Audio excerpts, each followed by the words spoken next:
Esse império nasceu das cinzas das conquistas bárbaras, abrangendo 15 fusos horários e um sexto de toda a massa terrestre do mundo. The first thing to deal with is just this enormous size. Após 400 anos de caos, o Império Russo foi forjado por czares de imenso poder, cuja ambição era tão colossal quanto o próprio país. She wrote to one of her correspondents, "I can't stop myself from building. Building is like a disease. It's almost like alcoholism." Esses visionários conduziram a Rússia pelo caminho da grandeza, adaptando tecnologias, conquistando territórios e construindo um império. Mas a mesma vontade que abastecia a sede de glória eterna acabaria por devorar o próprio povo.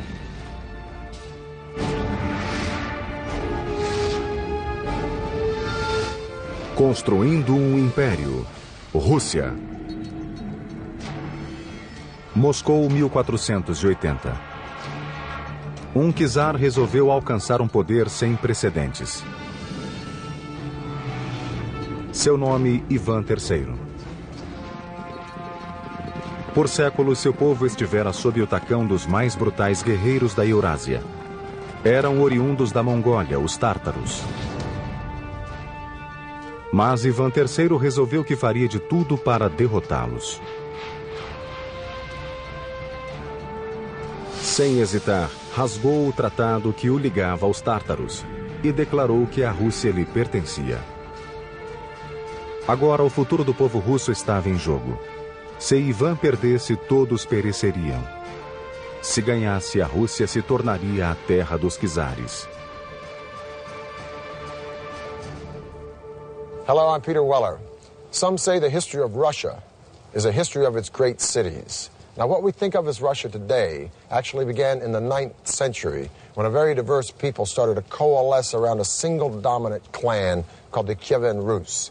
The Kievan Rus were from the Ukraine, but they migrated here to a very forested area around many rivers and lakes and started a small trading hamlet called Novgorod, meaning new city. Oral tradition tells us that life in Novgorod was so chaotic and so tumultuous that the people actually invited a Viking warrior named Rurik from across the Baltic Sea to come here and establish order. Em Novgorod, o clã Rus de Kiev floresceu. Adotaram a religião e a tecnologia dos vizinhos, os bizantinos, e construíram novas cidades à medida que a população crescia. Um dos entrepostos localizado nas terras férteis do oeste chamou-se Moscou. Moscow, whose date of founding is officially given as 1147, was a small, essentially log fort on a river by the name of Moscow, Moskva. Enquanto isso, os membros do clã ficaram conhecidos como russos. Todavia, sem governantes nem defesas, as cidades russas eram alvo fácil para a invasão dos mais agressivos guerreiros, os tártaros. Em 1237, 120 mil cavaleiros tártaros atravessaram o rio Volga para invadir. Os primeiros russos não eram páreo para essa forte cavalaria. Por quase 24 meses, os tártaros devastaram a Rússia. Mas para as autoridades, a invasão foi uma oportunidade para negociar com os invasores e melhor reconstruir a cidade. Moscow's rise started in the 14th century, very clever, cunning, ruthless politics on the part of the Grand Princes of Moscow, who managed to ingratiate themselves with the Tartar masters and achieve the ability to collect taxes from the other Russian principalities.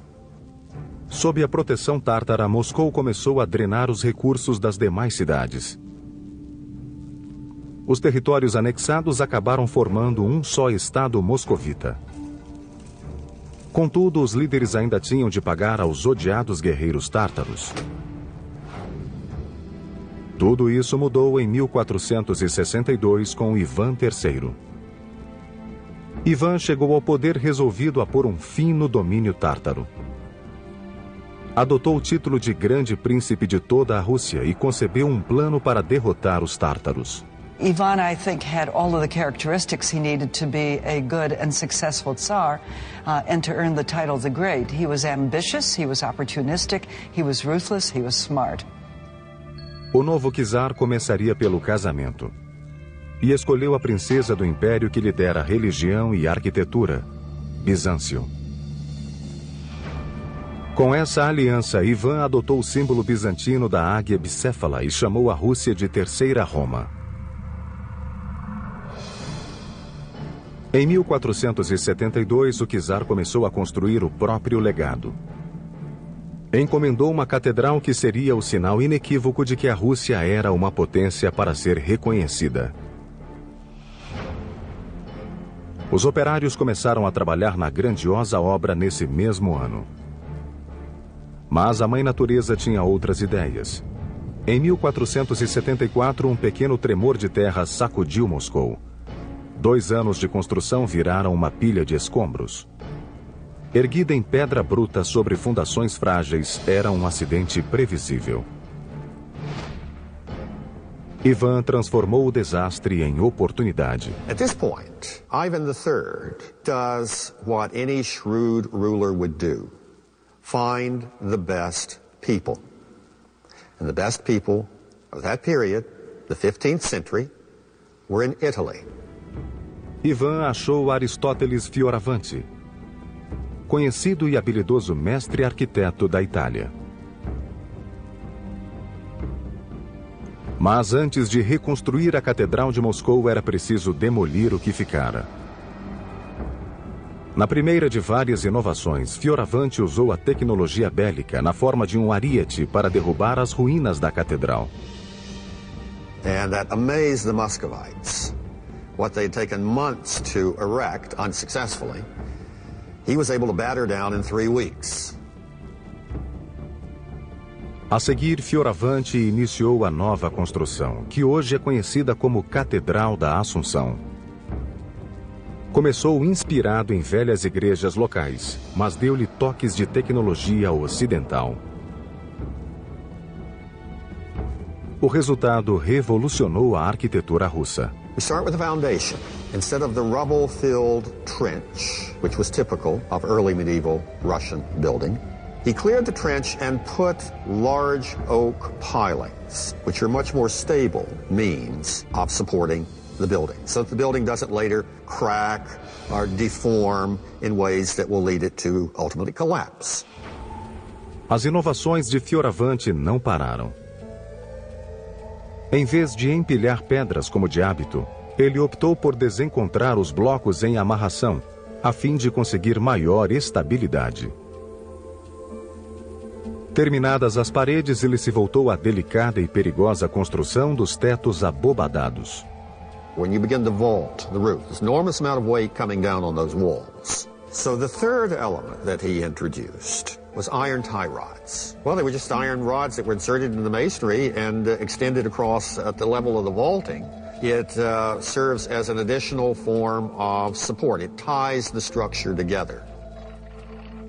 Por fim, em vez das cúpulas redondas de pedra tão comuns nas igrejas, ele introduziu tijolos mais leves e robustos, ensinando aos russos como queimar e assentar o novo material. So that from the pilings to the wall bonding, to the tie rods, to the upper structure, Fioravanti used a new set of techniques which had been mastered in Italy, but put them within the context of Russian symbols. Acabada, a catedral ficou com 30 metros de altura. Era admirável e imponente. Com esse símbolo de poder, Ivan estava pronto para desafiar os tártaros. A resposta foi imediata.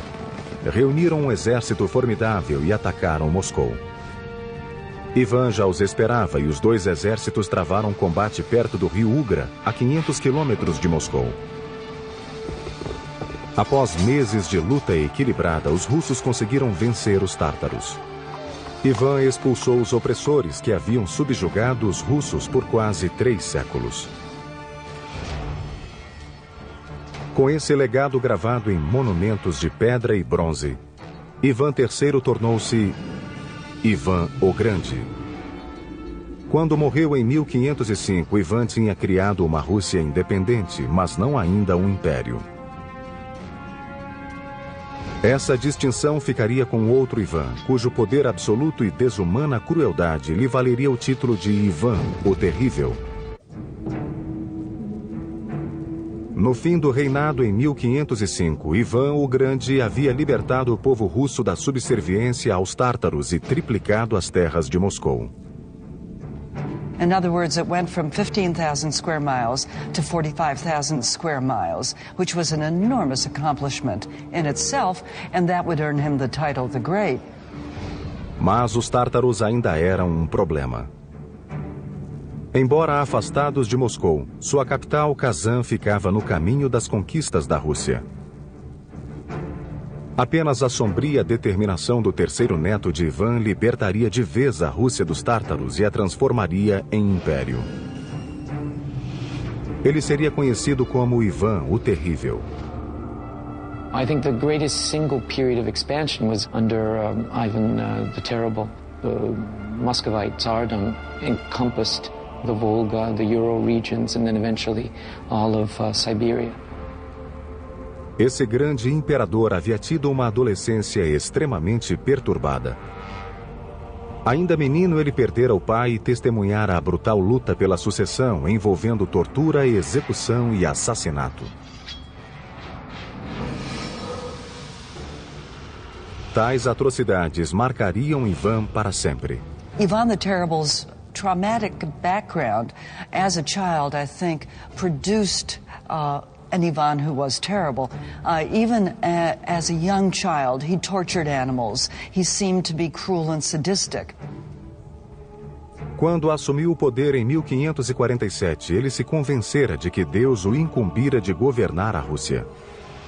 He was the first Russian ruler to have himself crowned formally as Tsar. And Tsar is simply a Russian derivative of Caesar. It's an imperial title. Como czar, Ivan achou a saída perfeita para seu intelecto rude e enérgico, lançando a primeira ofensiva russa, o famoso sítio de Kazan. Primeiro, ele criou um exército de quase 150 mil homens, incluindo unidades de artilharia e engenharia treinadas nas táticas de sítio da Europa. Os engenheiros adaptaram as técnicas para o aparato bélico russo. Antes de mais nada, projetaram uma estrutura para defender as tropas russas nas planícies abertas da Eurásia. Chamava-se Gulai Gorod. This was actually a movable fortress. Gulai Gorod consisted of wooden screens or wooden boards.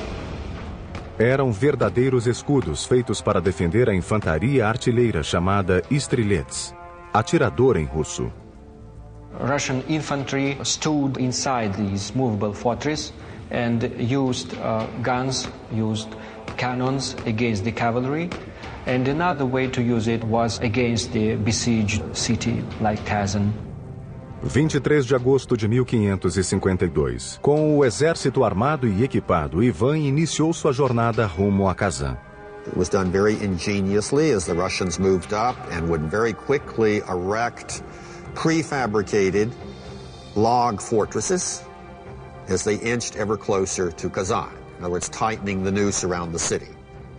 Entrincheiradas por fora, as forças de Ivan lançaram um ataque sem trégua, a partir de Gulai Gorod, de 10 metros de altura, com uma chuva de projéteis por cima das muralhas da cidade. They killed many defenders in the streets of the city using these movable towers.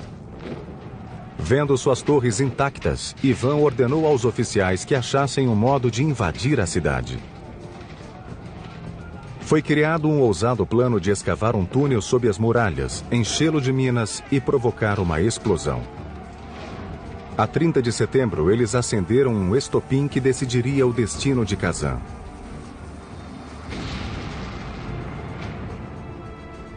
A força da explosão fez deter a batalha. That was the signal to the rest of the army, and all the regiments of the Tsarist army simultaneously started the assault of the fortress. Após 8 dias de sangrenta batalha, Kazan caiu. Ivan tornou-se um conquistador e a Rússia um império. This was a monumental feat because the taking of Kazan meant that Russia was incorporating the former Tatar lands to which she had been beholden. And Kazan opened the way for Russia to expand truly into an empire. It opened the way south to the Caspian and the Black Seas, and it opened the way east to Siberia. Em 1555, para comemorar a vitória, Ivan encomendou um monumento que se tornaria o símbolo do Império Russo. Hoje ela é conhecida como a Catedral de São Basílio.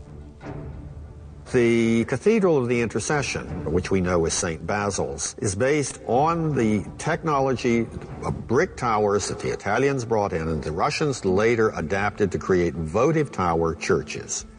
Construída quase inteiramente com tijolos, a catedral compunha-se de 8 igrejas em uma. Seu desenho é geométrico, com as igrejas em volta de uma torre central, simbolizando os 8 dias do sítio de Kazan. Na década de 1580, foi acrescentada a característica mais distintiva da catedral. The onion dome takes its form, its image from that flare that occurs at its base. It rests on a cylinder called a drum, and from that cylinder, the top of that cylinder, it flares out very sharply, rises up, and then culminates in a peak. That is the onion dome. Os domos da São Basílio eram absolutamente únicos.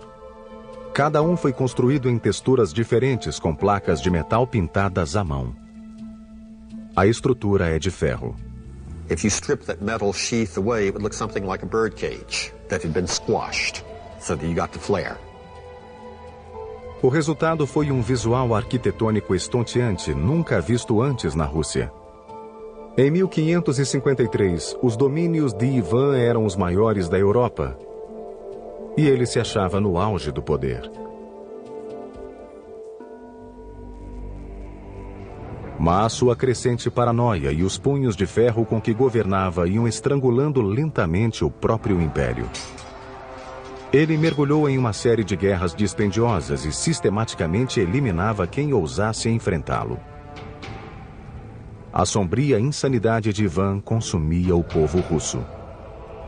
Ninguém se sentia seguro, nem mesmo sua família.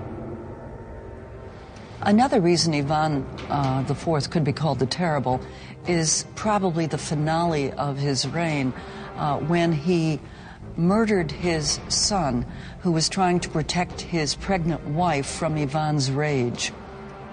Ivan bateu com tanta raiva na nora que ela abortou. Quando o filho foi interpelá-lo, Ivan voltou-se contra ele também, e num acesso de ódio matou-o de um só golpe. Com um único gesto tresloucado, Ivan destruiu a própria linha de sucessão. Quando o czar morreu em 1584, o império achava-se próximo da ruína. Soon after Ivan came the decade-long so-called Time of Troubles, a civil war combined with a war of foreign intervention. In the course of that, Muscovy, Russia, came very close to losing its independence. Um século após alcançar a independência, a Rússia achava-se à beira do desastre. Mas logo um gigante apareceria no palco da história, espantando o mundo ao fundar uma cidade cintilante no meio do nada. 1696. Um novo czar subiu ao poder com um plano revolucionário para prosseguir com a tarefa que Ivan o Terrível iniciara e transformar sua nação em um moderno império. Seu nome era Pedro o Grande. Peter the Great was an absolutely unique person. A giant, both physically, 6.5 feet tall, as well as in terms of personality. He disregarded convention and tradition. He was endlessly curious about new things. O enorme tamanho de Pedro combinava com seu ego. A constant whirlwind of activity occurred around him, and he took on the tasks of a dozen men. He was really an extraordinary, larger-than-life person. Pedro passou a adolescência em Moscou, farreando com artesãos e militares nos bairros pobres, aprendendo táticas bélicas e tecnologia. Peter was not only entranced with European technology, he was also very aware of Russia's backwardness and weakness vis-a-vis Europe. He wanted to remedy that situation. So one of his first acts was he went to Europe, and he went to Europe incognito. And there he studied the craft of shipbuilding with the Dutch, who were masters at it. He also learned the art of navigation from the English Navy, and he saw the great wealth these European empires were pulling out of their overseas colonies, and he figured they might have use for Russian natural resources. But what Peter really wanted was a piece of the action. And he knew that in order to cut into the pie, he would have to drag his country kicking and screaming out of its gloomy medieval backwardness into the great white light of new commercialism of the Western world. When he got back to Russia, Peter resolved to transform his country into a naval force that would not only trade with the European empires, it would compete with them as a military power. Pedro voltou-se para uma faixa de terra a 600 quilômetros ao norte de Moscou, perto do Mar Báltico, às margens do rio Neva. Com a vaidade de um deus romano, ele imaginou uma cidade que poria a Rússia no mapa da Europa. E chamaria essa cidade de São Petersburgo. A city on that spot had direct maritime access to Europe. O único problema era que essas terras pertenciam à Suécia.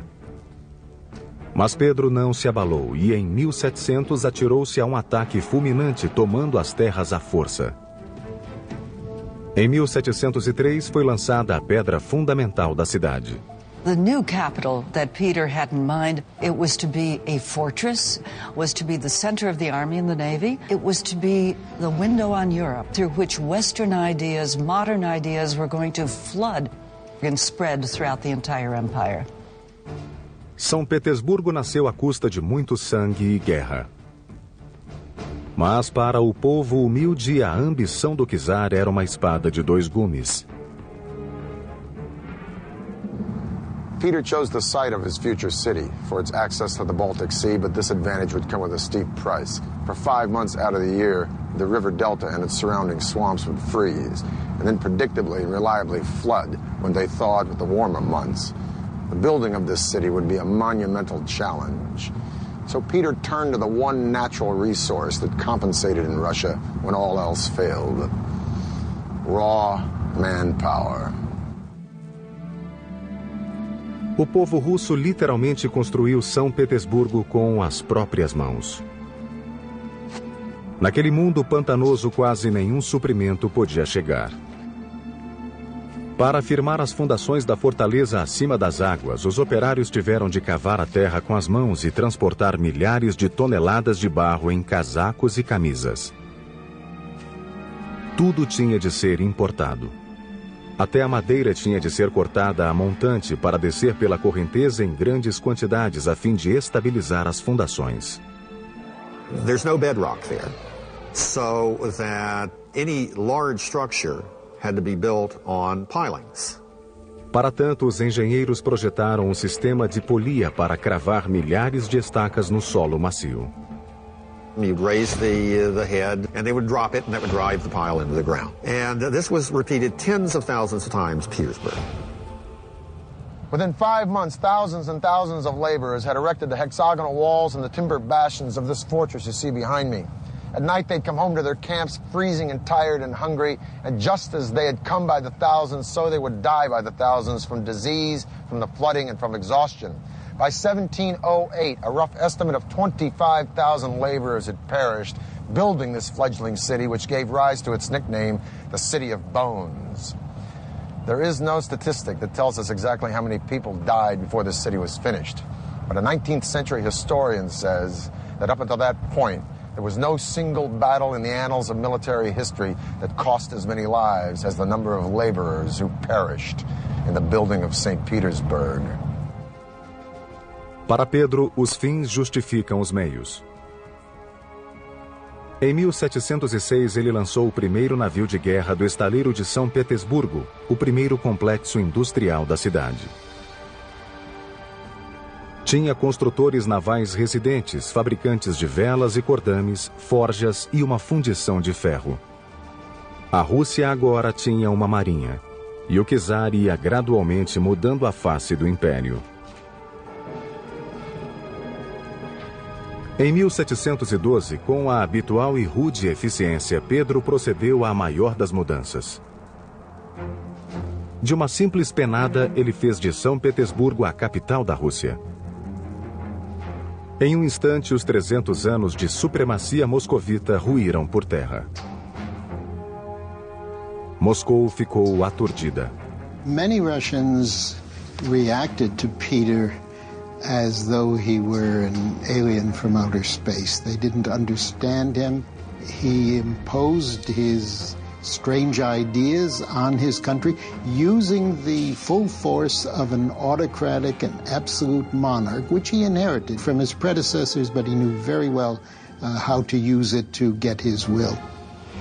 His vision to revolutionize Russia was the thing that drove him throughout his life. Nothing and no one escaped some kind of an effect from this revolutionary process.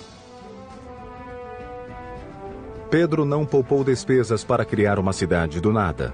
Mas em 1714, São Petersburgo ainda estava longe de ser um centro europeu como ele esperava.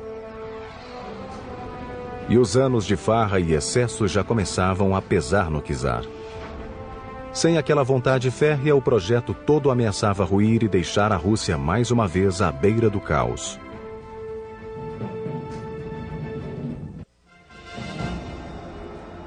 For decades, Peter the Great had been monastically focused on his twofold task of turning Russia into a great empire and St. Petersburg into its glittering capital, with one exception. He still held his legendary bouts of drinking with his buddies, but as always, his hard partying had very little effect on his relentless energy. He defeated Sweden in the Great Northern War. He'd extended Russia's boundaries from the Baltic all the way to the Pacific. He'd built a new European capital. He'd built a navy. He built schools of engineering and science, and he'd increased Russian trade sevenfold. Military and politically, Russia had become an empire, but it still lacked the one element essential to all empires, prestige. Em 1714, Pedro rabiscou o projeto de um palácio que ele queria construir no topo de um promontório a 40 quilômetros de São Petersburgo. Seu nome seria Peterhof. O palácio seria cercado por mais de 200 hectares de jardins enfeitados por cintilante rede de chafarizes e fontes colina abaixo. Os trabalhos desse grande projeto começaram em 1716. Large numbers of army soldiers were actually sent to the estate to dig the trenches that would feed the water through a pipe system to the fountains. Em 1719, os engenheiros hidráulicos do país começaram a trabalhar no complicado sistema. The palace was built on the heights, and the heights are what feed the water. It's that drop, the gravity in that drop that actually powers the fountains. Valendo-se do terreno escarpado e da água de fontes próximas, os operários construíram um sistema de 22 quilômetros impulsionado pela gravidade. A água ficava armazenada em reservatórios elevados, de onde jorrava por imensa tubulação, que descia vertiginosos 15 metros até a fonte central. A água acumulava força suficiente para esguichar a altura de 20 metros. O resultado era estonteante. A visão impressionava tanto que o palácio foi apelidado de Versalhes russo. Mas Pedro não teve muito tempo para desfrutar essa maravilha. Tendo mergulhado na água gelada para salvar um marinheiro, o grande czar caiu doente e não resistiu. No fim do reinado, ele transformara um país atrasado e pobre em um adiantado império. Mas a tarefa estava longe de cumprida. Seria uma ambiciosa e tenaz alemã, mulher do neto de Pedro, que completaria a transformação de São Petersburgo de fortaleza naval à cintilante capital que hoje conhecemos. Seu nome, Catarina a Grande. Catherine comes to power in the year 1762 by overthrowing her husband, who had been the Russian emperor for only 6 months. And she was able to quite easily topple him. Com o trono assegurado, Catarina seguiu as pegadas de Pedro o Grande e transformou a Rússia em potência mundial. As a foreigner, as a European, she virtually completed the process of Europeanization, which Peter the Great had begun at the beginning of the century. In fact, Catherine regarded herself as Peter's rightful heir. In the 18th century, in order to be a successful monarch, you had to expand your territory, and this Catherine did brilliantly. Catarina anexou cerca de 500.000 hectares de terras ao país, o que gerou vasta riqueza e expandiu o império para o tamanho da Rússia de hoje. Second, you were to introduce a wide-ranging program of reform, and this she did. Como prioridade, Catarina usou a imensa riqueza para modernizar a cidade. Ela se ombreou com grandes monarcas, oferecendo à imensa população humilde vários hospitais, medidas sanitárias, serviços básicos e escolas. Catherine, during her reign, set up architectural norms for the building of new towns, and she did in fact build 216 new towns, complete with plans for how the grid should be laid out, how the central square should be laid out, what kind of facades there should be, what kind of materials should be used in construction. Mas o projeto mais bonito e prestigioso de Catarina foi a renovação da residência real. O mais extravagante monumento ao luxo e ao requinte. O Palácio de Inverno. Esse palácio tinha 3 andares que se estendiam ao longo de 200 metros. Por fora era decorado com 200 requintadas colunas e mais de 150 estátuas de mármore. Por dentro havia mais de 500 cômodos, quase 4 vezes mais que a Casa Branca. No curso de seu reinado, Catarina promoveu uma explosão de construções como jamais se vira até então. Com toda essa atividade, a czarina transformou Petersburgo em uma ostensiva e orgulhosa vitrina da cultura, riqueza e poder do Império Russo. She wrote to one of her correspondents, "I can't stop myself from building, but building is like a disease. It's almost like alcoholism." Mas a construção não era o único vício da czarina. Por trás das portas do Palácio de Inverno, Catarina exercia outra forma de patronato, cuidando de seus numerosos e geralmente jovens amantes. She was a hard-working woman. At night, she wanted to have male company. And there were a number of lovers. She treated them very nicely and very generously. She gave them land, she gave them serfs. Mas os luxos de Catarina e seu poder total, a ponto de dar seres humanos como presente, simbolizavam o abismo que separava a elite do trabalhador russo.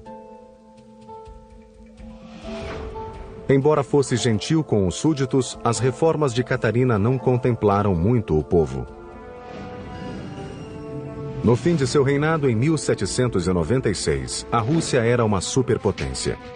O brilho do país, todavia, trouxe glória e atraiu inimigos. Em 1812, o mais ambicioso general da Europa empreendeu uma marcha de conquistas como nunca fora vista desde o Império Romano.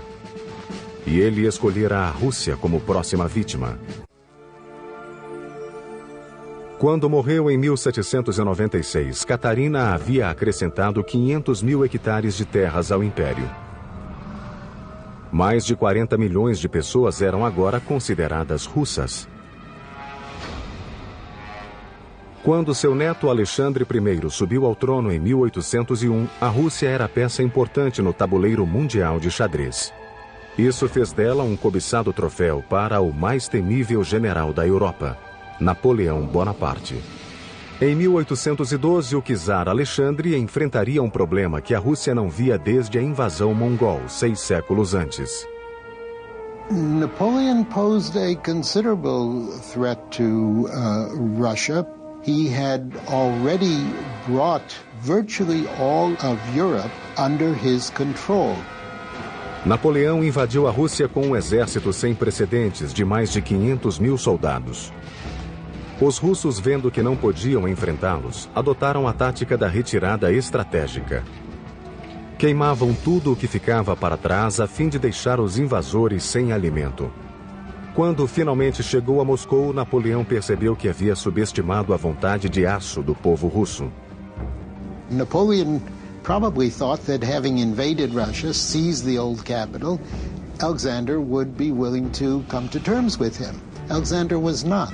He simply ignored Napoleon until a very harsh winter forced Napoleon to realize that there was nothing to be gained by sitting in Moscow, and so Napoleon began to retreat. Forçado a marchar pela mesma desolada e congelante paisagem que já conhecia, o imbatível exército de Napoleão reduziu-se a 10% de sobreviventes. A mãe Rússia havia derrotado o invencível general. Em 1883, o sucessor de Alexandre encomendou um monumento e instalou-o no centro da praça principal de São Petersburgo, um símbolo da férrea vontade russa. E foi chamado de Coluna de Alexandre. The Alexander Column rests on a granite shaft, red finish granite. It's a monolith, it's one piece. Mais uma vez, um czar forçou os súditos a literalmente mover montanhas para erigir um monumento em honra ao império. Um batalhão de operários extraiu a base da coluna, uma só peça, e levou-a para São Petersburgo. Foi um processo que exigiu 3 anos e milhares de operários. Em Petersburgo, os engenheiros enfrentaram a dantesca tarefa de erguer um monólito de 700 toneladas e 25 metros de altura. There was sort of a giant halter. It was fastened onto the column. And then placed around it were capstans, which were manned by dozens of people. And at a given signal, they would all move, and through a pulley system, the column would gradually move upward and fall into the place that had been prepared for it on the base. Hoje, a coluna ainda se acha no imenso pedestal. Sua altura total é de 48 metros. It has proved to be absolutely perfectly engineered. A queda de Napoleão eliminou as ameaças ao status da Rússia de maior império continental. Na virada do século XIX, o país media quase 10 mil quilômetros do Mar Báltico à costa do Pacífico, indo até o Alasca. Abrangia 1/6 de toda a terra do planeta, incluindo 15 fusos horários. E com o novo czar continuaria a crescer. And Nicholas II, because of his early experience traveling in Asia, the first of the czars to travel to Asian destinations, took into his reign a real conviction that Russia's future lay on the Pacific. Mas com um território que se perdia no horizonte, o império achava-se em perigo de ser esmagado pelo próprio peso. E os engenheiros encontrariam uma solução tão grande quanto a própria Rússia: construir a ferrovia Transiberiana. Those who promoted the building of what was then the world's longest railroad in the 1890s had in mind both economic and political objectives. It was to open up the Far East to Russian exports. At the same time, it was to establish Russian power in the Far East. A 31 de maio de 1891 foi assentado o primeiro trilho de uma ferrovia que transporia a distância de 9.200 quilômetros, o equivalente a atravessar os Estados Unidos 2 vezes. Tratava-se de uma façanha de engenharia jamais tentada antes. The question of how the railway was built is frankly one that makes you sort of stop in awe. A construção foi dividida em etapas que requereram milhares de operários, engenheiros, soldados e até presos para executar a tarefa. In a typical stretch of the railway cutting across vast areas of southern Siberian forest, an initial wave of workers would clear the land, felling the trees to open the path for the railroad. Then a great deal of labor would go into building necessary earth bulwarks to raise the rails. Then once the woods were cleared and the bulwark was established, the rails would be brought in and laid. O transporte de suprimentos para as planícies geladas era um problema, pois a ferrovia ainda não existia. Os trilhos eram colocados aos poucos e os operários usavam o trecho pronto para transportar o aço do oeste e continuar a construir etapa por etapa. And this process was repeated week after week, month after month, over all the years of the late imperial period. O extenuante trabalho foi um calvário para os russos. It was a very hard job to take, very hard job to take. I mean, you got to conjure an image of isolated wilderness that was transformed into rough and ready workers' camps with workers camped out under tents or in some cases in earthen dugouts, working for months at a time on stretches of track with relatively limited supplies in the winter, subject to extremely cold temperatures in the summer, to the terrific heat of Russia's continental climate. Em 1904, a ferrovia estava pronta. A Rússia tinha uma linha de comunicação com o Oriente e estava livre para tentar outra conquista, a da Ásia. The problem, of course, was that this put Russia into direct conflict with Japan, which had very similar political and economic objectives. This conflict of objectives led to war between Russia and Japan. Em 1905, a Rússia foi à guerra e sofreu humilhante derrota dos japoneses. Essa derrota avivou as chamas do crescente ressentimento contra o czar. Em 1914, o czar mergulhou o país em outra guerra. Uma guerra que dizimou grande parte da população. A Primeira Grande Guerra. Após séculos construindo o maior império do mundo à sua custa, o povo sentiu que chegava ao ponto de ruptura. A 15 de março de 1917, eclodiu a revolta. O czar Nicolau II foi deposto. Os quase 500 anos de poder absoluto dos czares ruíram por terra. The key factor in the disintegration of the Russian Empire in 1917-18 was the collapse of the Tsarist regime, because it was the emperor who really provided the glue that held the empire together. Os czares tinham usado o poder para erguer belas catedrais, uma cidade sobre pântanos, uma ferrovia que cruzava um continente e palácios suntuosos que até hoje não têm rivais. The history of the Russian Empire can be read as an enormous achievement. At the same time, that achievement came at important costs. In many respects, the empire was built on the backs of ordinary Russians. Em 1917, as realizações do Império seriam reescritas por um novo regime determinado a melhorar a vida do mais humilde mujik. As the mighty empire grew, it would consume more and more of its own to build a palatial playground for the rich and an industrial hell for the rest. By the beginning of the 20th century, Russia's overworked and illiterate poor had had it. Broken by world war, incited by radicals, these people would rise up to demolish the Russia they had suffered for in a fiery revolution that would replace one colossal empire with another. I'm Peter Weller for the History Channel.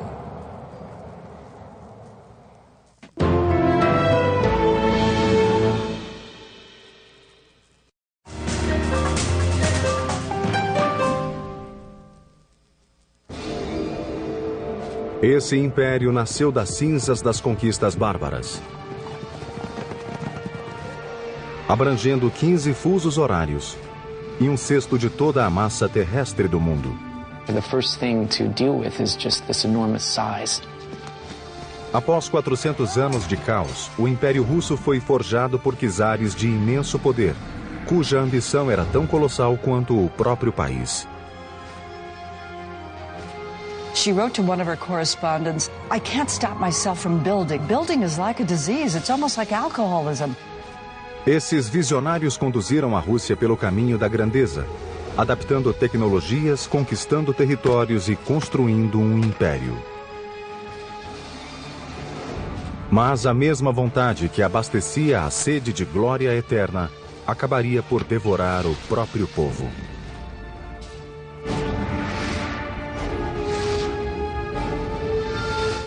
Construindo um império. Rússia. Moscou, 1480. Um czar resolveu alcançar um poder sem precedentes. Seu nome, Ivan III. Por séculos, seu povo estivera sob o tacão dos mais brutais guerreiros da Eurásia. Eram oriundos da Mongólia, os tártaros. Mas Ivan III resolveu que faria de tudo para derrotá-los. Sem hesitar, rasgou o tratado que o ligava aos tártaros e declarou que a Rússia lhe pertencia. Agora o futuro do povo russo estava em jogo. Se Ivan perdesse, todos pereceriam. Se ganhasse, a Rússia se tornaria a terra dos czares. Hello, I'm Peter Weller. Some say the history of Russia is a history of its great cities. Now, what we think of as Russia today actually began in the 9th century when a very diverse people started to coalesce around a single dominant clan called the Kievan Rus. The Kievan Rus were from the Ukraine, but they migrated here to a very forested area around many rivers and lakes and started a small trading hamlet called Novgorod, meaning new city. Oral tradition tells us that life in Novgorod was so chaotic and so tumultuous that the people actually invited a Viking warrior named Rurik from across the Baltic Sea to come here and establish order. Em Novgorod, o clã Rus de Kiev floresceu. Adotaram a religião e a tecnologia dos vizinhos, os bizantinos, e construíram novas cidades à medida que a população crescia. Um dos entrepostos localizado nas terras férteis do oeste chamou-se Moscou. Moscow, whose date of founding is officially given as 1147, was a small, essentially log fort on a river by the name of Moscow, Moskva. Enquanto isso, os membros do clã ficaram conhecidos como russos. Todavia, sem governantes nem defesas, as cidades russas eram alvo fácil para a invasão dos mais agressivos guerreiros, os tártaros. Em 1237, 120 mil cavaleiros tártaros atravessaram o rio Volga para invadir. Os primeiros russos não eram páreo para essa forte cavalaria. Por quase 24 meses, os tártaros devastaram a Rússia. Mas para as autoridades, a invasão foi uma oportunidade para negociar com os invasores e melhor reconstruir a cidade. Moscow's rise started in the 14th century, very clever, cunning, ruthless politics on the part of the Grand Princes of Moscow, who managed to ingratiate themselves with the Tartar masters and achieve the ability to collect taxes from the other Russian principalities. Sob a proteção tártara, Moscou começou a drenar os recursos das demais cidades. Os territórios anexados acabaram formando um só estado moscovita. Contudo, os líderes ainda tinham de pagar aos odiados guerreiros tártaros. Tudo isso mudou em 1462 com Ivan III. Ivan chegou ao poder resolvido a pôr um fim no domínio tártaro. Adotou o título de Grande Príncipe de toda a Rússia e concebeu um plano para derrotar os tártaros. Ivan, I think, had all of the characteristics he needed to be a good and successful Tsar and to earn the title the Great. He was ambitious, he was opportunistic, he was ruthless, he was smart. O novo czar começaria pelo casamento. E escolheu a princesa do império que lhe dera religião e arquitetura, Bizâncio. Com essa aliança, Ivan adotou o símbolo bizantino da águia bicéfala e chamou a Rússia de Terceira Roma. Em 1472, o czar começou a construir o próprio legado. Encomendou uma catedral que seria o sinal inequívoco de que a Rússia era uma potência para ser reconhecida. Os operários começaram a trabalhar na grandiosa obra nesse mesmo ano.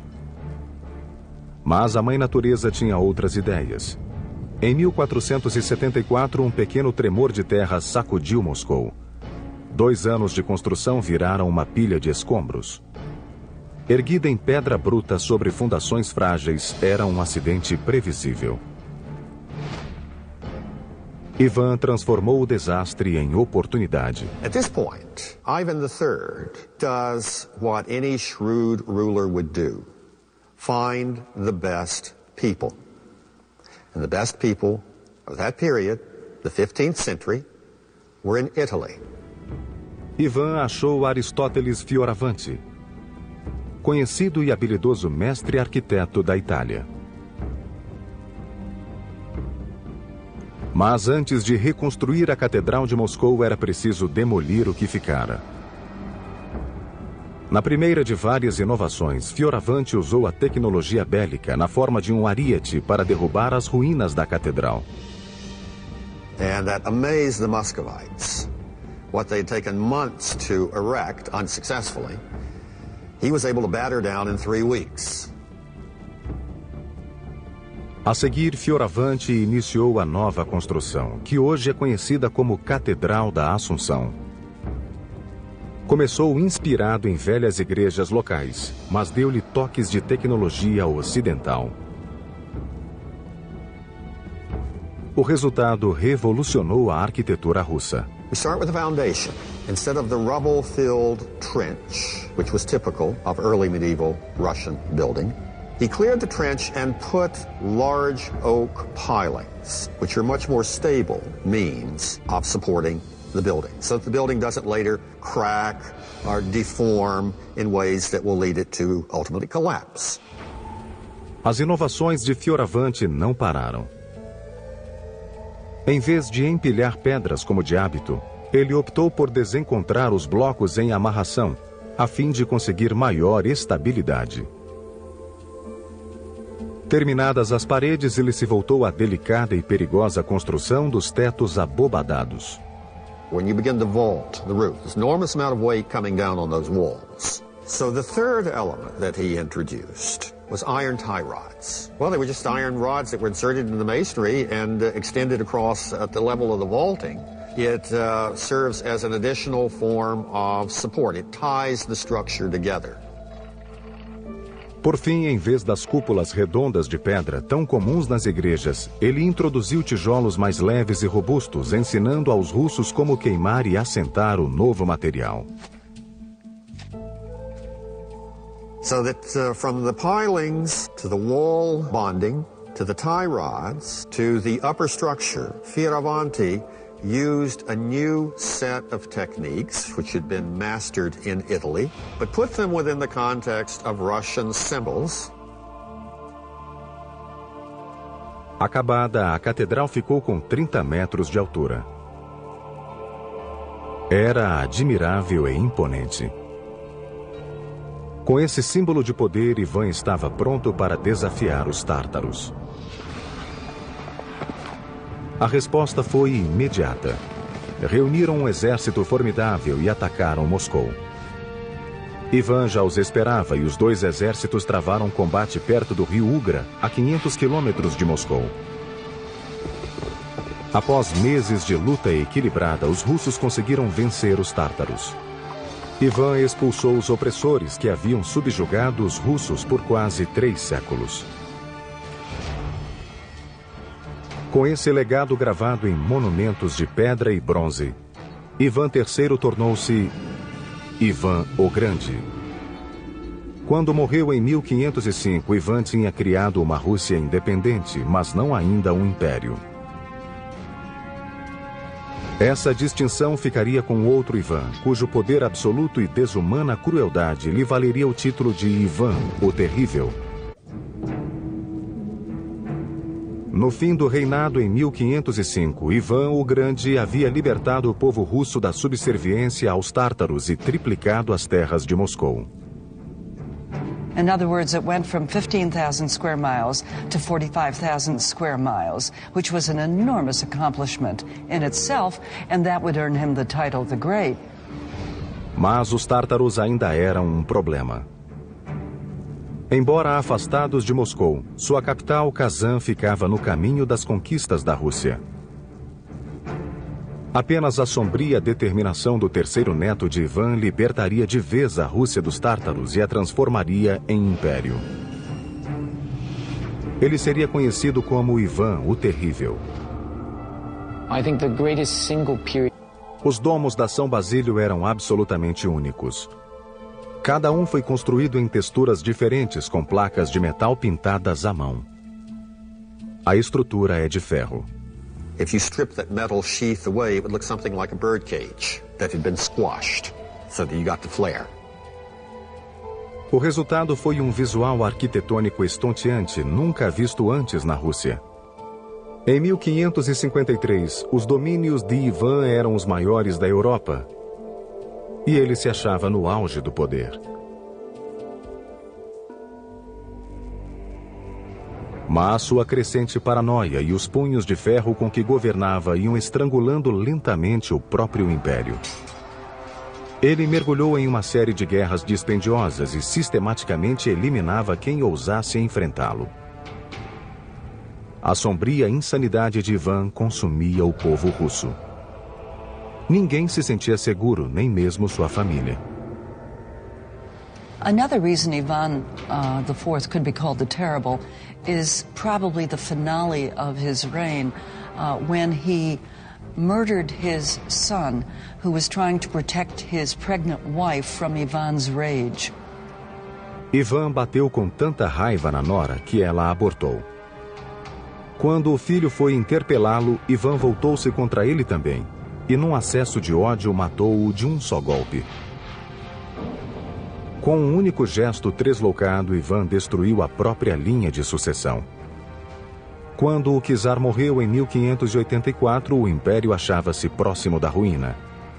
Soon after Ivan came the decade-long so-called Time of Troubles, a civil war combined with a war of foreign intervention. In the course of that, Muscovy, Russia, came very close to losing its independence. Um século após alcançar a independência, a Rússia achava-se à beira do desastre. Mas logo um gigante apareceria no palco da história, espantando o mundo ao fundar uma cidade cintilante no meio do nada. 1696. Um novo czar subiu ao poder com um plano revolucionário para prosseguir com a tarefa que Ivan o Terrível iniciara e transformar sua nação em um moderno império. Seu nome era Pedro o Grande. Peter the Great was an absolutely unique person.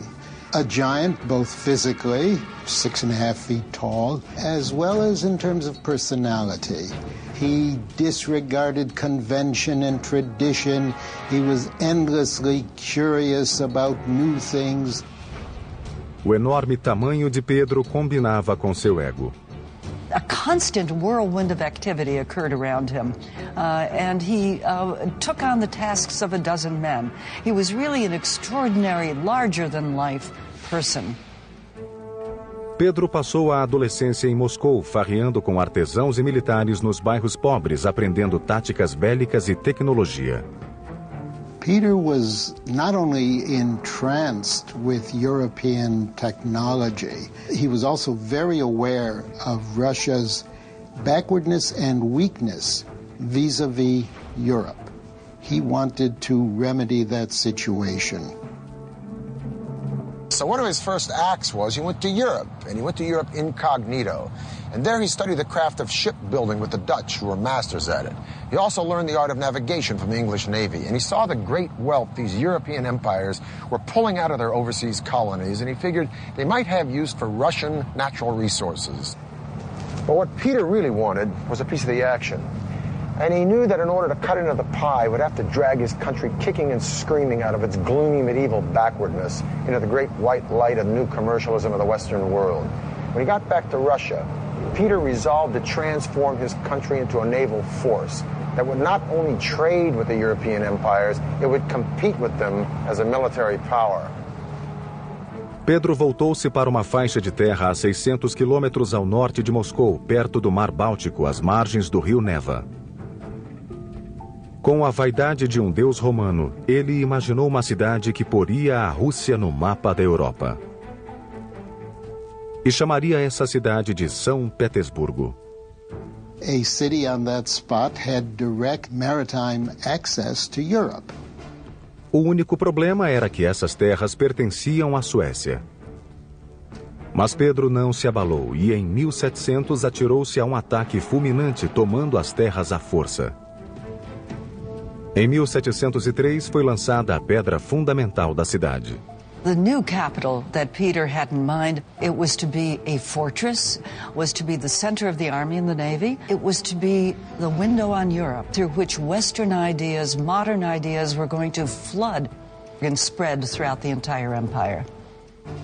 São Petersburgo nasceu à custa de muito sangue e guerra. Mas para o povo humilde, a ambição do czar era uma espada de dois gumes. Peter chose the site of his future city for its access to the Baltic Sea, but this advantage would come with a steep price. For 5 months out of the year, the river delta and its surrounding swamps would freeze, and then predictably and reliably flood when they thawed with the warmer months. The building of this city would be a monumental challenge. So Peter turned to the one natural resource that compensated in Russia when all else failed: raw manpower.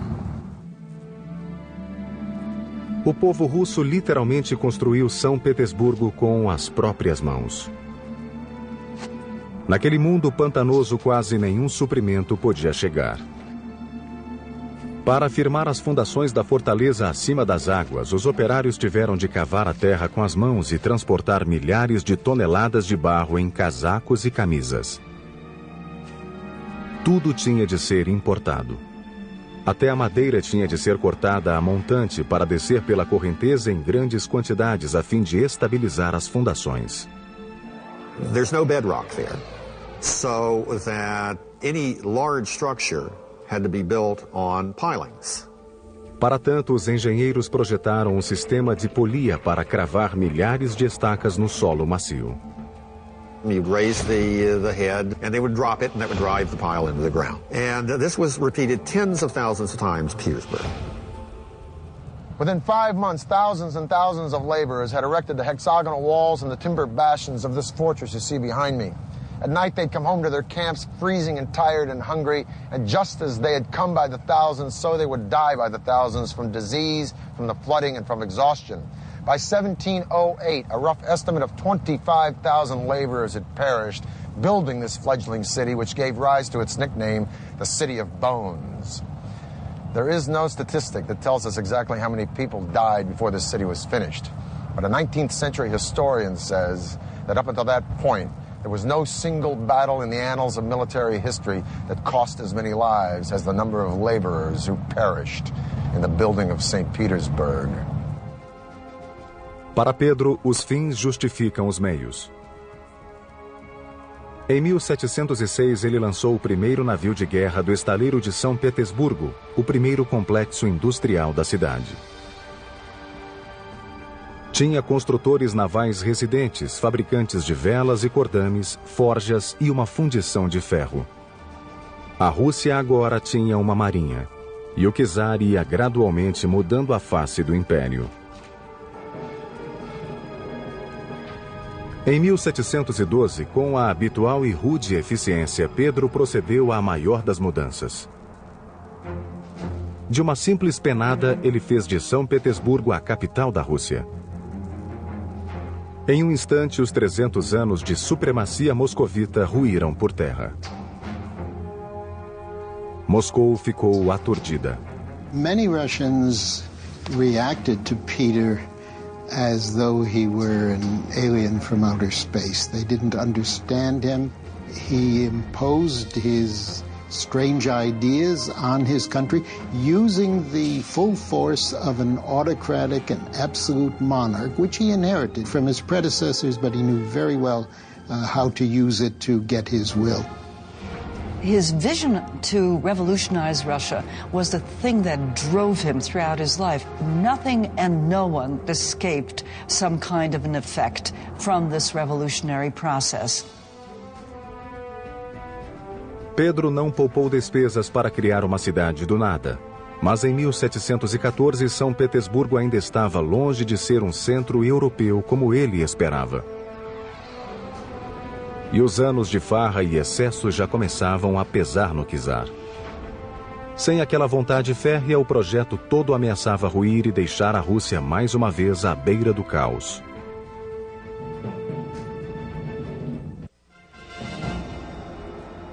For decades, Peter the Great had been monastically focused on his twofold task of turning Russia into a great empire and St. Petersburg into its glittering capital, with one exception. He still held his legendary bouts of drinking with his buddies, but as always, his hard partying had very little effect on his relentless energy. He defeated Sweden in the Great Northern War. He'd extended Russia's boundaries from the Baltic all the way to the Pacific. He'd built a new European capital. He'd built a navy. He built schools of engineering and science, and he'd increased Russian trade sevenfold. Military and politically, Russia had become an empire, but it still lacked the one element essential to all empires, prestige. Em 1714, Pedro rabiscou o projeto de um palácio que ele queria construir no topo de um promontório a 40 quilômetros de São Petersburgo. Seu nome seria Peterhof. O palácio seria cercado por mais de 200 hectares de jardins enfeitados por cintilante rede de chafarizes e fontes colina abaixo. Os trabalhos desse grande projeto expansion was under Ivan the Terrible. The Muscovite Tsardom encompassed the Volga, the Ural regions, and then eventually all of Siberia. Esse grande imperador havia tido uma adolescência extremamente perturbada. Ainda menino, ele perdera o pai e testemunhara a brutal luta pela sucessão, envolvendo tortura, execução e assassinato. Tais atrocidades marcariam Ivan para sempre. Ivan the Terrible's traumatic background as a child, I think, produced an Ivan who was terrible. Even as a young child, he tortured animals. He seemed to be cruel and sadistic. Quando assumiu o poder em 1547, ele se convencera de que Deus o incumbira de governar a Rússia. He was the first Russian ruler to have himself crowned formally as Tsar. And Tsar is simply a Russian derivative of Caesar. It's an imperial title. Como czar, Ivan achou a saída perfeita para seu intelecto rude e enérgico, lançando a primeira ofensiva russa, o famoso sítio de Kazan. Primeiro, ele criou um exército de quase 150 mil homens, incluindo unidades de artilharia e engenharia treinadas nas táticas de sítio da Europa. Os engenheiros adaptaram as técnicas para o aparato bélico russo. Antes de mais nada, projetaram uma estrutura para defender as tropas russas nas planícies abertas da Eurásia. Chamava-se Gulai Gorod. This was actually a movable fortress. Gulai Gorod consisted of wooden screens or wooden boards. Eram verdadeiros escudos feitos para defender a infantaria artilheira chamada Strelets, atirador em russo. Russian infantry stood inside these movable fortress and used guns, used cannons against the cavalry. And another way to use it was against the besieged city like Kazan. 23 de agosto de 1552. Com o exército armado e equipado, Ivan iniciou sua jornada rumo a Kazan. It was done very ingeniously as the Russians moved up and would very quickly erect prefabricated log fortresses as they inched ever closer to Kazan. In other words, tightening the noose around the city.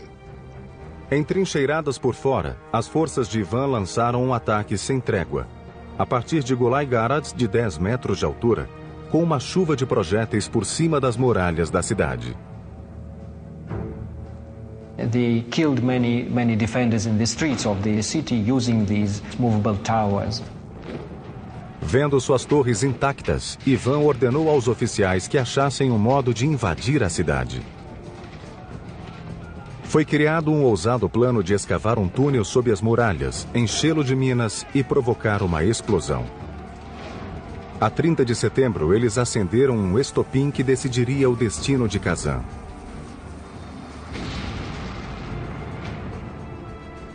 A força da explosão fez deter a batalha.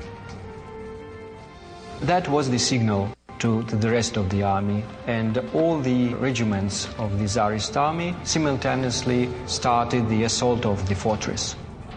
Após 8 dias de sangrenta batalha, Kazan caiu.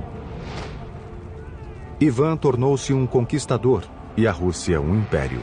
This was a monumental feat because the taking of Kazan meant that Russia was incorporating the former Tatar lands to which she had been beholden. And Kazan opened the way for Russia to expand truly into an empire. It opened the way south to the Caspian and the Black Seas, and it opened the way east to Siberia. Em 1555, para comemorar a vitória, Ivan encomendou um monumento que se tornaria o símbolo do Império Russo.